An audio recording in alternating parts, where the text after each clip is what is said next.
સુરત શહેરના વરાછા જતા રેલવે ગંડારા પર વારંવાર બસ ફસાઈ જવાની ઘટના સામે આવી છે। ત્યારે ફરી વરાછામાં ખાંડ બજાર ગંડારામાં બસ ફસાઈ ગઈ હતી, જેને લઈને વાહન ચાલકોને ભારે હાલાકીનો સામનો કરવો પડ્યો છે।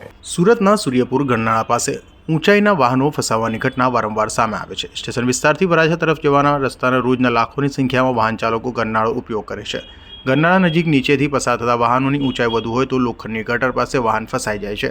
ત્યારે વરાછા રોડ રેલવે ગરનાળામાં લક્ઝરી બસ ફસાઈ ગઈ હતી।